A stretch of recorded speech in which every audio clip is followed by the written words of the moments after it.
Good afternoon, everyone.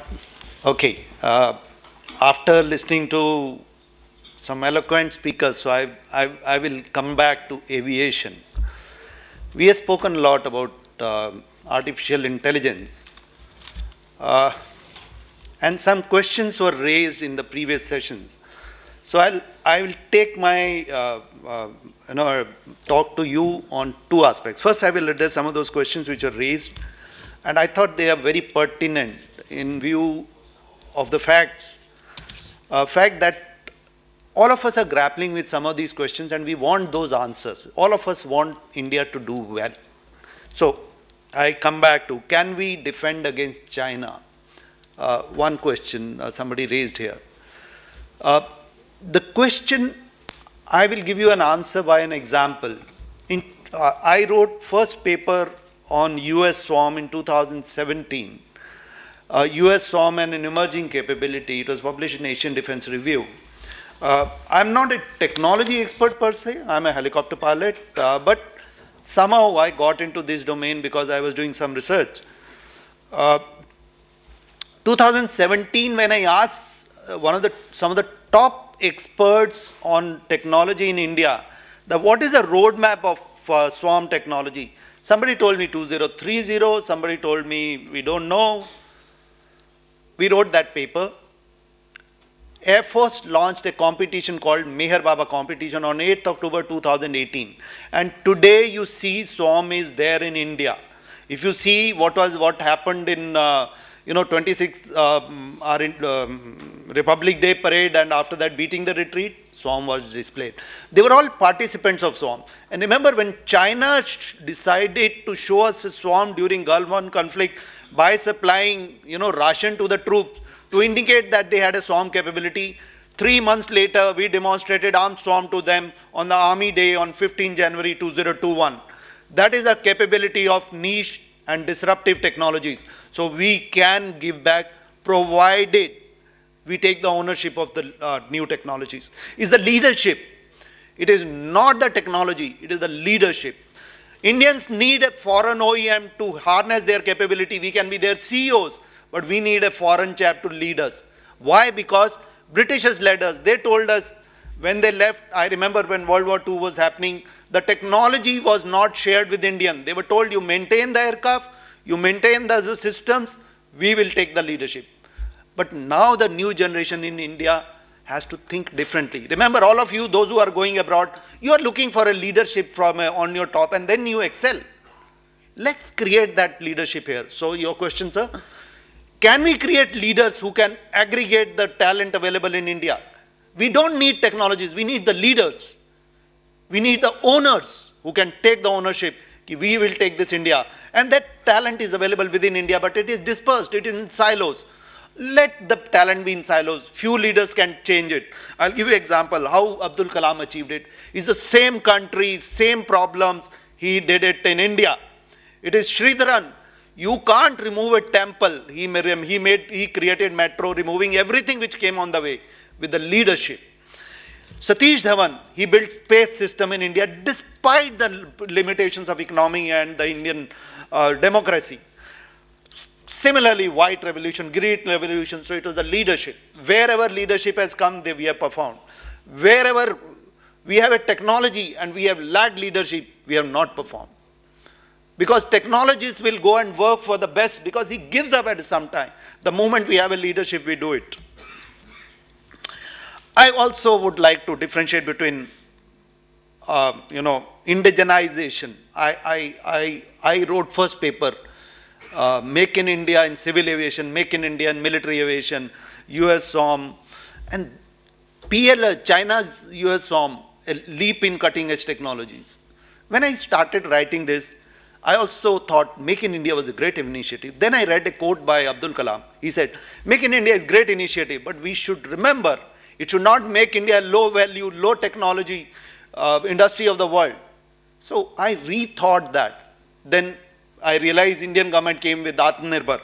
And today we are talking about this Independence Day. Indian Prime Minister said, Jai Jawan, Jai Kisan, Jai Vigyan, Jai Anusandhan.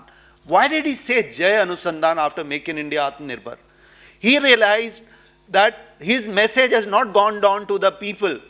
They have not understood that research and hard work is the only way to create an IP, create a value, create an Indian value in the world technology roadmap or world technology, landscape. So I think we need to understand, and this leadership, which is the young, bright people sitting behind, they have to take the ownership of this.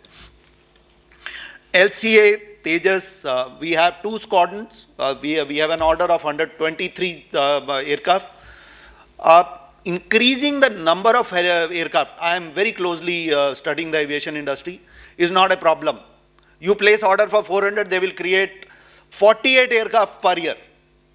But if you want only 83 aircraft, like 40 aircraft order was given about few years ago, and now order is only for 83 aircraft. Creating 4 parallel manufacturing plants don't make sense, whether for Indian entity or for a global entity. So no point in saying that they have a thing. You place order for 400, they will create 48 aircraft, 50 aircraft. You will place order for 1,000, they will create 100 aircraft. It is just replication of manpower, machinery, and it is possible. Now I come to the system of AI in aerospace. When I was studying UCAV, the first question I was told by, I was in Center for AIPA study, they said, my boss called me and he gave me 10 papers. He said, I've given you, your project is over. But I said, let me define UCAV. What is UCAV? Today, Americans are firing missiles. And can that UCAV fight in a war in India-Pakistan scenario where they have a significant air defense capability? I realized none of these Reaper and these drones will work. So this is not a UCAV for me. So I said, sir, no, this is not UCAV. I will do a study separately. The challenge today is, can this UCAV fly in Indian airspace where there is a Ude Desh Ka Aam Nagrik, where there are civil aircraft flying, entire airspace is congested? What kind of technologies are needed? How smart this UCAV has to be to fly? How reliable it has to have? What kind of technologies it has to have? So we have to divide this unmanned aviation, integrate, how we are going to integrate these. Globally, why they don't have a UCAV, a combat UCAV in service? We are talking of artificial intelligence. So there are some challenges yet to be overcome. While we have a potential, can we transform that potential into technology? Answers may be in this room with some young minds. Chinese UCAV program, US UCAV program, Russian UCAV program, Europe UCAV program, British Taranis UCAV program, none of them have been inducted because there are challenges. So we need to know, but at the same time, they have achieved certain level of intelligence. We are still behind. The problem is we keep studying the global standards and we don't create a roadmap for ourselves. We need to create a roadmap. We need to think of how technology has to be developed, how we ensure that today's manned aircraft, can you imagine number of drones which are flying in the Indian airspace? And in times to come, they will increase in hundreds of multiples. How are we going to ensure that they don't crash with each other? How do they don't pose threat to the manned aviation? How rogue element does not put his drone and creates challenges? Is it only the flying part? What kind of technologies? We need to divide. Second is, all of us are working on the same technologies. You go to any academic institution, they are doing work on UAVs. But you ask them, what is the subdivision? They have no clue. What is the national technology gaps? They have no clue. What is the global development? They know it. What is the gap in India? There are limitations. So the moment we narrow down our, a holistic, so I have some solutions, we need to work on it. So I'm just, today how unmanned aircraft flying in military? By flying in separate sectors. But that's an inefficient way of doing it. It should make us uncomfortable. Why can't I fly manned and unmanned together without segregating? Today, the gap, earlier there was a 2,000 feet gap between the aeroplanes. They reduced it to 1,000 because accuracy of the new technologies are there. But that is not the case with unmanned technology. What are those gaps? Have we understood it, or we are just going gaga without understanding the gaps? Now, let's assume the picture of these hundreds and thousands of unmanned systems are put in the air traffic system. Today, each aircraft is controlled manually and to some extent autonomously with certain sensors and subsystems. But when these thousands of unmanned systems come into entire air picture, what kind of AI is needed to ensure that we are able to monitor these aircraft? So these are the challenges we have to do it. Applications. We have agriculture, smart city, Swamitwa scheme. You talk of an event and activity today, and unmanned systems are used. They are also occupying the space. Yesterday, where you could fly aero models, you could fly helicopters, now they pose threat to those. So those are the challenges, but at the same time, so much of data they are collecting. They are able to provide Swamitwa. Earlier, you did a survey of ground, houses and all. It took years. Today, entire village can be done in a matter of a week. But how do you ensure that optimally, can we increase it to higher level? How do we ensure that data generation is coherent, available to all the users in a least time? These are the new challenges which are being posed by these new aviation technologies. The most important part which emerges again and again is incoherence and siloed approach in technology development. Can we overcome some of those technologies? How do we ensure our academic institutions replicate and duplicate the technologies? What kind of, I think, our academic community has to come together and see why we are developing the same drone in each. Why we are assembling the same drone in each. There are some specific technologies need. We need detect and avoid technologies. We need swarm security technologies. The communication has to be strengthened. Those are the areas we need to identify and work on some of those. So dispersed lack of synergy. There are multiple centers of excellence in aviation and unmanned technologies. Replicating. Can we synergize that research? You go to a global, there are 7 testing sites, US testing sites in America. But each testing site is working on one particular vertical which creates the excellence in that technology. We need that kind of approach which is more coherent. And I feel we must learn from our adversaries. Chinese learn the best practices, but they just don't talk about it, they adopt it in their system. We talk about it, we are very good at citing that this is happening in the world, but we are not able to adopt because we don't study our own systems. We don't study our own gaps. We don't study our own. I know various technologies which are being developed in India, but my industry man knows what is happening in US, but he doesn't know what components are being made in India. So can we create a technology solution to bring coherence in the knowledge base or the capability base available within the countries? Indians, the global OEMs have aviation. We are talking of aviation, so I come back to aviation. They have aviation research centers in India, in Hyderabad and predominantly Bangalore, but they are in other centers. But what do? These Indians are proud of working for them. They create IP. This goes to the foreign countries. They come and sell it at 100 times the cost of this research. And we are happy. I contributed to that. I work for that. So, sir, your point. We need those leaders who feel pinch. Why should that IP go? I will create it in India. That pinch should be felt by these young generation which is feeling. Unmanned aviation is a transforming technology. Why do I say that? A lot of Indians take pride in automobile industry and IT industry. It was a pride when we didn't have a technology after independence. But I personally feel I'm not happy with this kind of approach. Imagine IT.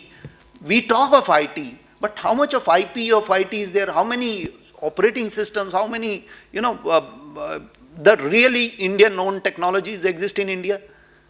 That is what we need to think. Similarly, automobile. Global leaders are there. How many engines are being designed in India? How many, niche technologies being designed in India, which are held by Indian, which are globally available. That should be the approach. So in unmanned sector, I believe it is because led by startups and innovators, the big players are coming in. Can we change this trajectory?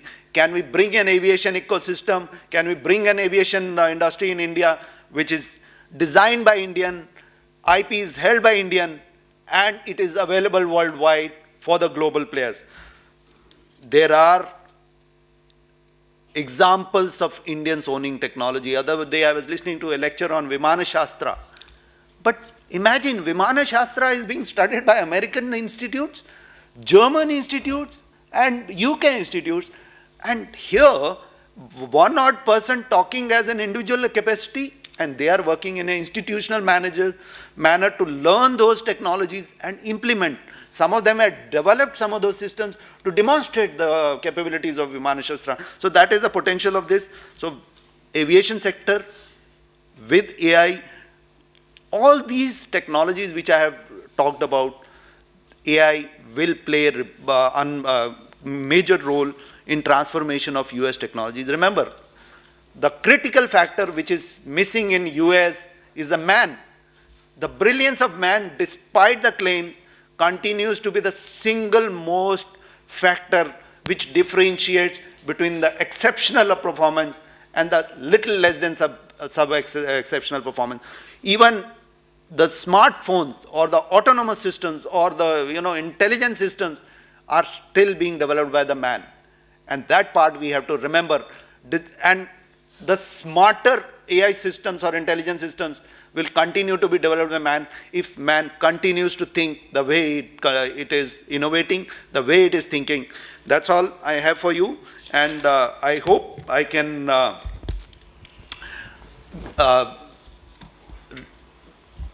convey one point, that unmanned is the future of India, but it depends how we integrate these unmanned technologies, how we put intelligence in these unmanned technologies, how we think ahead of global leaders, and then only we can lead this technology. Thank you.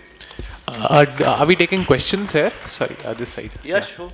So I'll take it a notch down, not talk directly about drones, but I'll start with quadcopters. So my first question would practically be, so it comes from my own practical experience, which is approximately 4-5 years ago, 2017-18 around. So wherein, I mean, any young entrepreneur or any engineering student would want to create his own quadcopter. So what I observed at that point was that so there are basically 4 or 5 parts, right? You have electronic speed controllers, you have your motors, you have the chip that controls, that acts like the brain.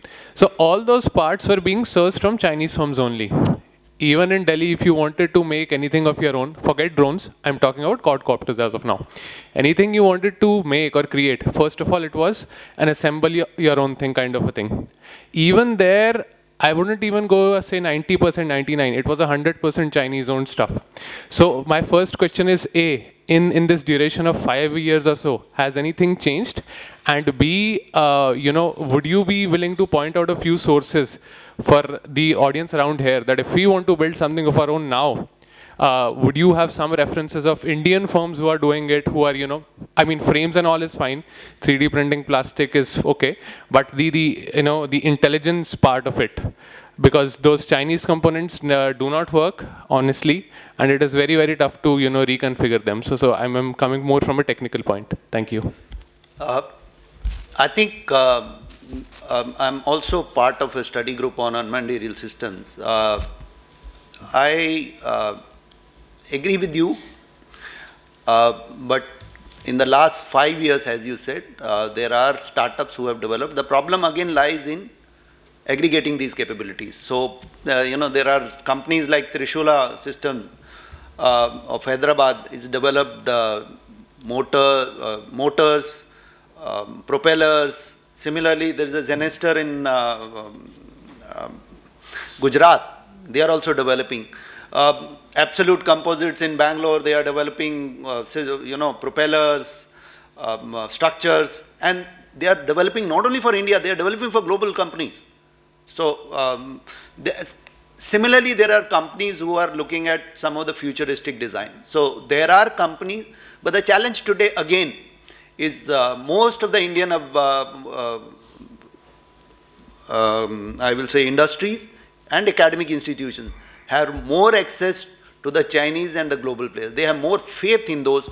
Another thing, in fact, Navik, our GPS has got so many limitations, and Navik is Indian system.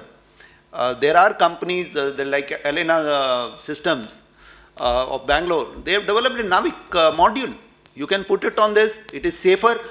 In addition to Navik, it has got all the, like, it has got GLONASS, GPS, even Baidu.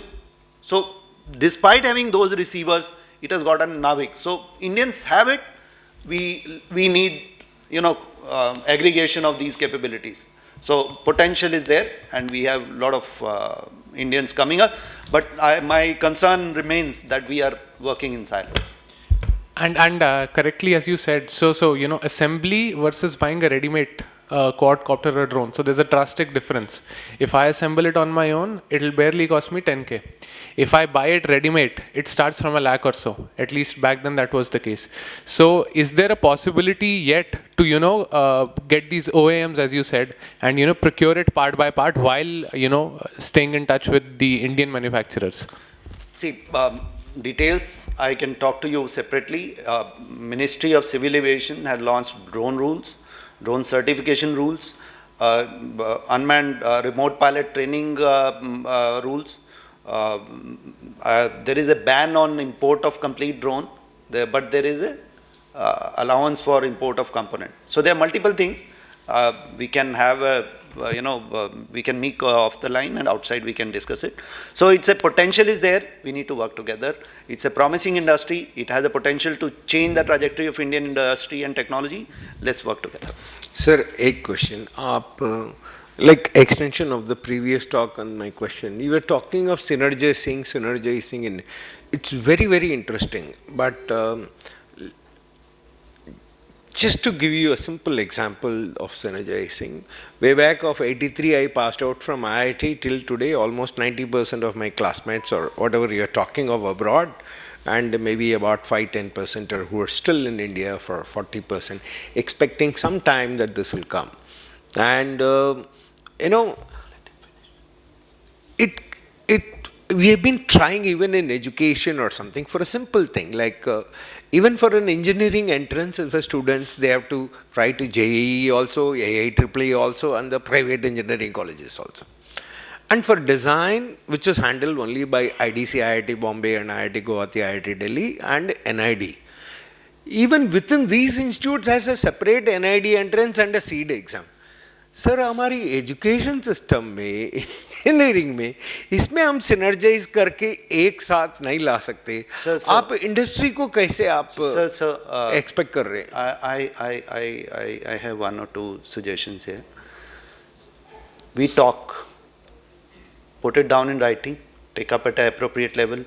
I have given suggestions at times. People have reacted. Let's put it down, put our heads together. Sure. And let's see how we can do it. We may fail few times. Yes, we'll keep shouting, that's it. No, not shouting. Let's take up to the right people. Okay. That's the way, sir. Fair enough. Thank you. Sir.